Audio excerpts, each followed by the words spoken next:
This video is about what I call the two-dimensional language, 2D language. And it's something that, even if you don't know it, it's always operating. It has to do with how people interpret lines. And although I can't prove it, I would maintain that it's probably universal.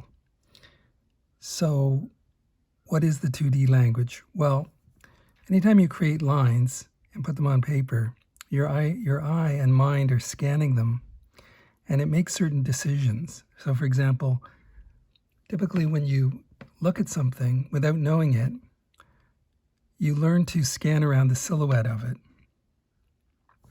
So that's how you distinguish one thing from another, is by looking at the silhouette, and that's very important. But for an artist, you might ask, well, why do you need to know this? Like, what is this? Is this something fancy? Is it esoteric? Is it pointless? And what I would answer that with is that it has to do with controlling the viewer's eye.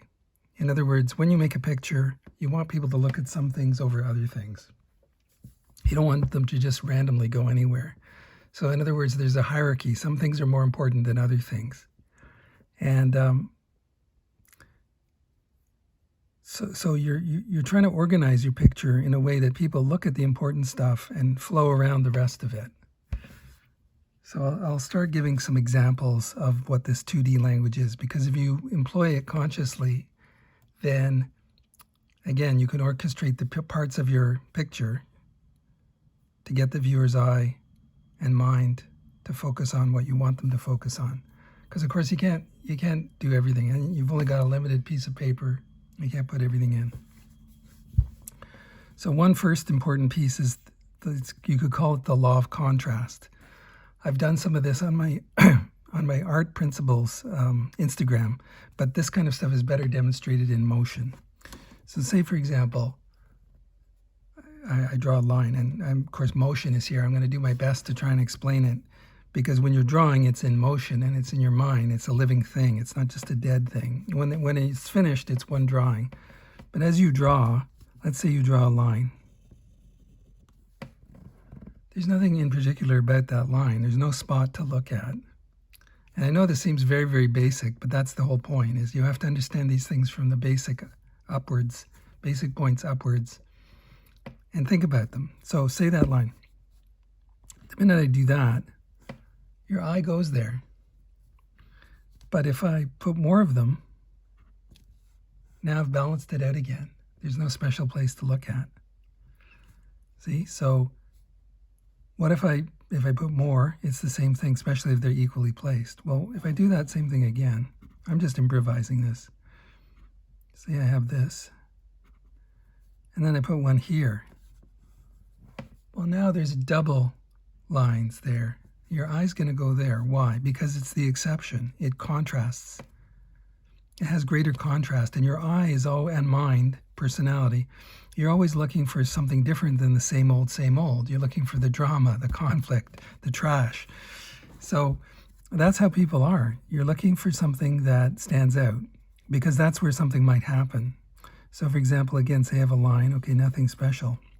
Put a dot. Same idea.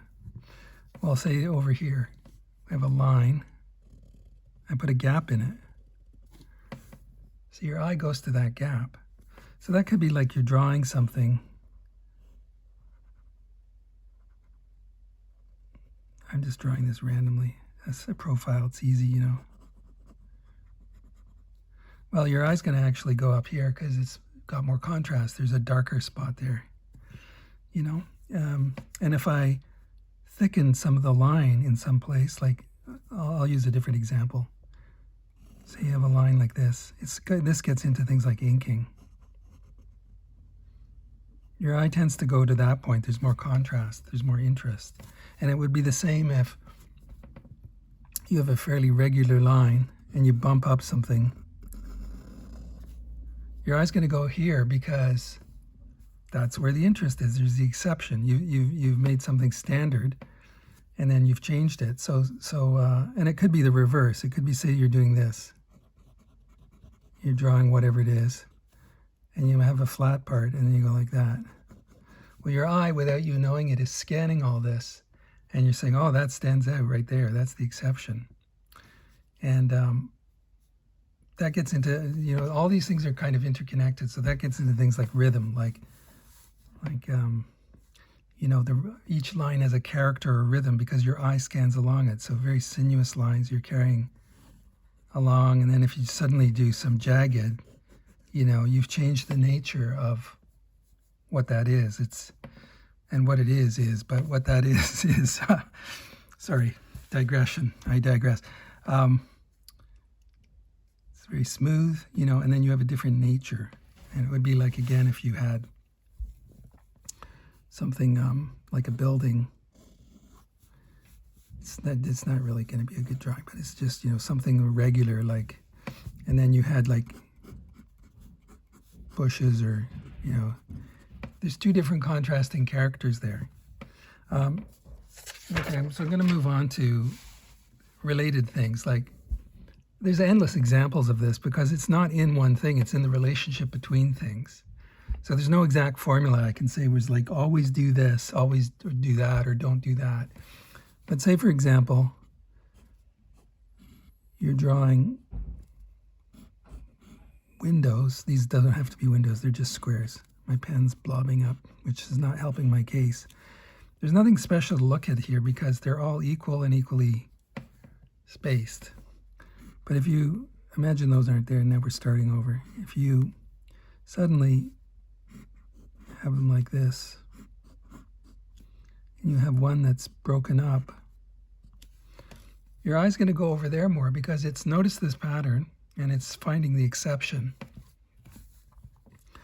And so it stands out. And I could do it in lots of different ways. For example, you could take the same thing and you could do exception by size. So if I made it smaller, you've established enough of these that there's a pattern, and you're saying, oh, that one's different. What's going to happen there? Like, why? I'm going to look at that because that's a place where something might go on. And you could do the reverse. Like, say you have small ones. Suddenly you put a big one. They're still all associated because they're all squares. So your eye, again, is going to go more towards that. Now you could do it by type. So say you had like slim rectangles, and then you suddenly throw in a triangle one that's a little bit bigger. Well, again, it breaks the pattern. You first establish a pattern and then it breaks the pattern. So you're using that contrast to make people look there. You can do another thing, and this is more gets into composition, but say you're drawing shapes sort of organically.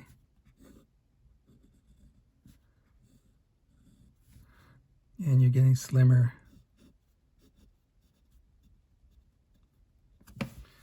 So what are you doing there?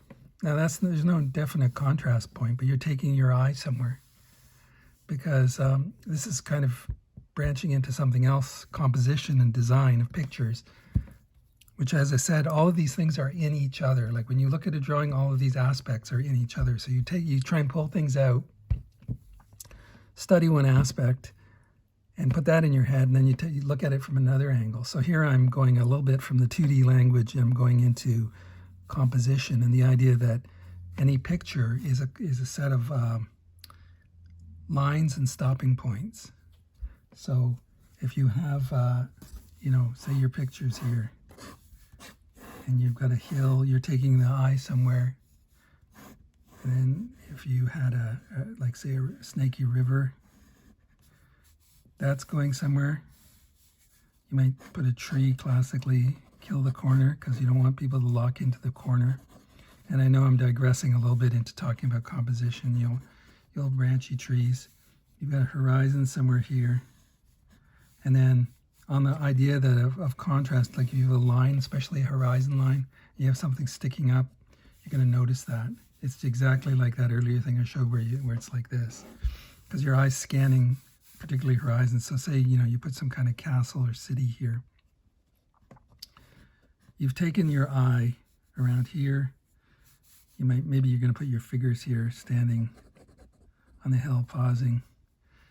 And, he's got his horse. Can I even draw a horse? Not really. It's probably the worst looking horse that you've ever seen. They're pausing for a moment. Some rocks. You're going to put something in the corner here because you don't want a dead corner trap. Let's put some rubble. And you want to take the eye back in along towards there. So this is using the idea I just said about you've got lines taking you somewhere, and then you have stopping points where your eye stops. And you're trying to, in a composition, you're trying to manage those. And if you study the greats, should have brought out my Howard Pyle book. Maybe I'll pull something else out in a second. But if you study the greats from the past, I love those ones like NCY, Howard Pyle. They knew this, I mean, intuitively, and it's in nature, it's in us, these laws. But you can see that they had studied it and absorbed it, and they used it to control their compositions, and this is part of their appeal. One more little thing about that. So the idea, it gets a little more complicated, of course, because I've reduced it down here. So you see that there's lines, but of course you have shapes in your picture too. These are all shapes. So there you get into the nature of the 2D language. I mean, my umbrella title is the 2D language. I'm here, as I said, I've digressed a little bit into composition, but in the 2D language, shapes, I said that compositions are lines that take you places, and there's also stopping points or really semi-stopping points. And shapes, are what make up your picture. So like here I've made a shape like this, a bigger shape here, and then I've got a sub-shape of this rubble. It's almost like a silhouette I'm thinking of, Each piece is like a puzzle, like those old wooden puzzles with all the different pieces. Not a jigsaw puzzle where they're randomly cut, but the puzzles where each thing is a separate shape that you could lift out, like a kid's toy. So it's like that. Each shape is a piece. But what's interesting to notice is that shapes aren't only shapes. Sets of shapes can be lines, or a shape itself can be a line. Like, what do I mean? So a shape that's static like this, it's a flat shape or a circle. There's nowhere to go except around the outside. But the minute that the shape moves more into being towards a line, it has more movement. See, that has more movement, especially if maybe it's like a wedge like I did with this over here. And then even there's the idea, in a related idea, that if you have a bunch of shapes, even unrelated, well, these are a little bit related. I'm making them sort of organically related. You see how, because they're somewhat related, it's created a shape or a line, see? You could call it either its own shape or its own line, but it's taking your eye somewhere because you're connecting these. So it would be like if I did this.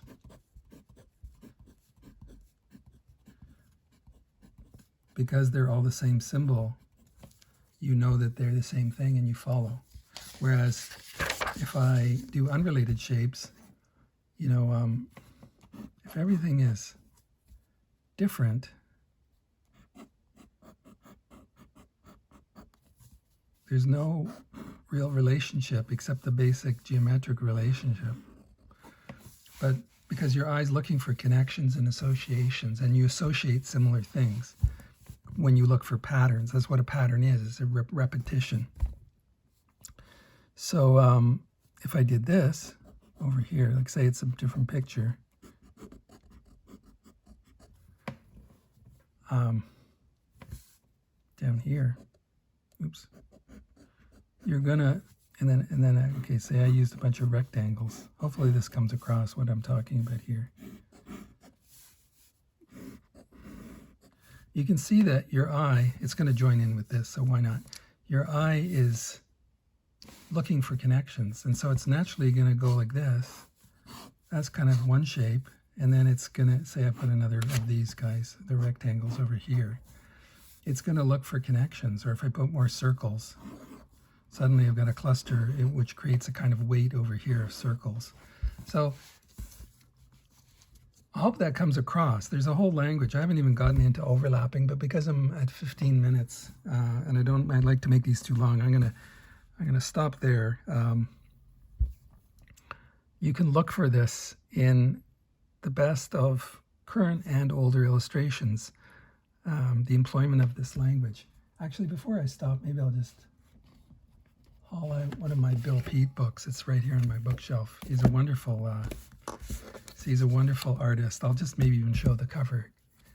Former Disney artist who storyboarded some of the greats, like I think Dumbo and Sword in the Stone and things like that. Just brilliant. And he did his own line of children's books later that are just fantastic. This is about a train. But even let's look at this one cover here.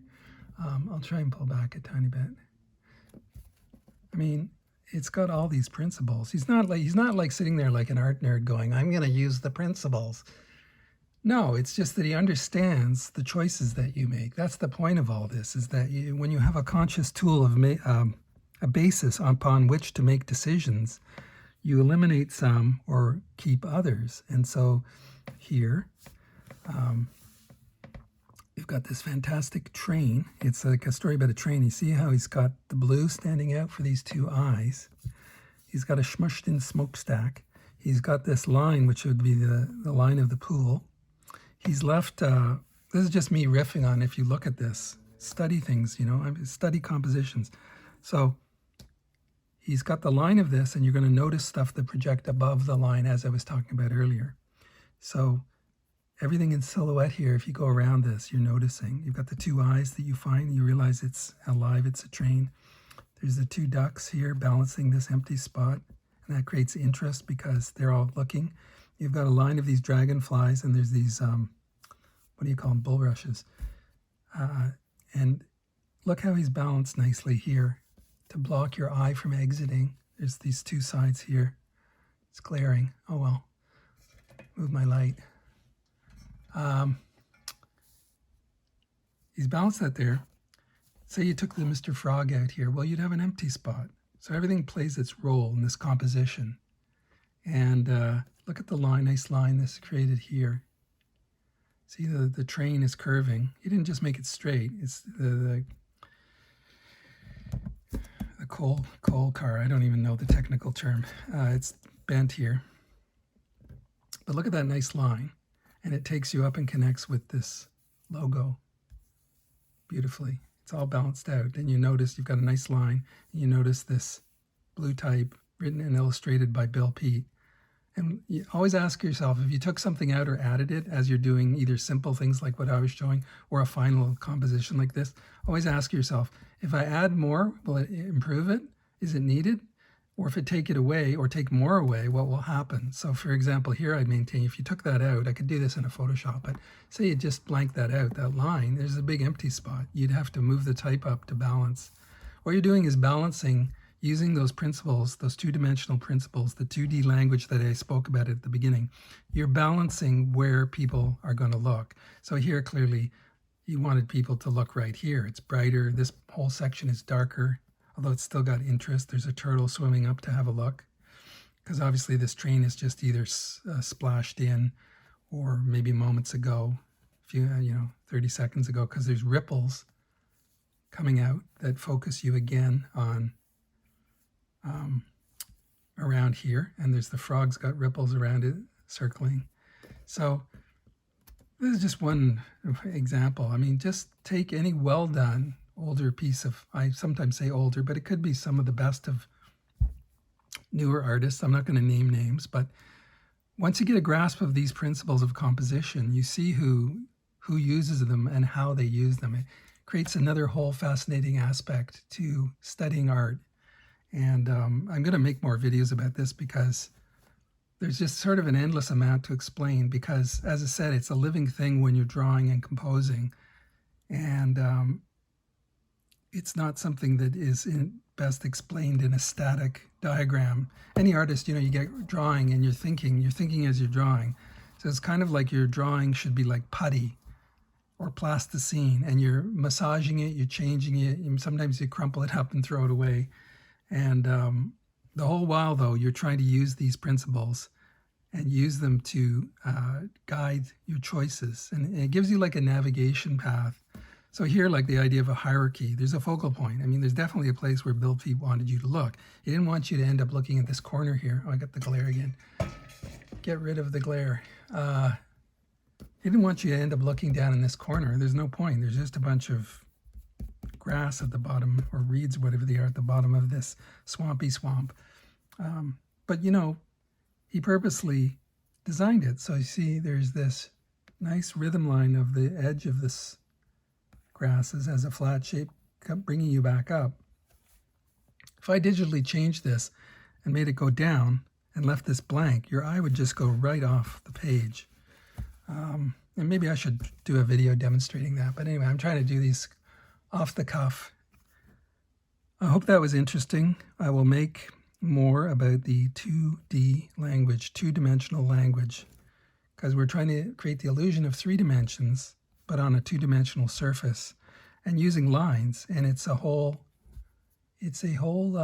separate language that you translate from what you have in your head to the paper, and it's the intermediary between your vision of the real world in 3 dimensions and that what ends up on the paper. And you want to control where people's eyes go. There you go. More to come. The pitch point of the video. Please like, comment, subscribe, and even consider sharing this video if you found it useful, so that I can keep growing my channel. And thank you.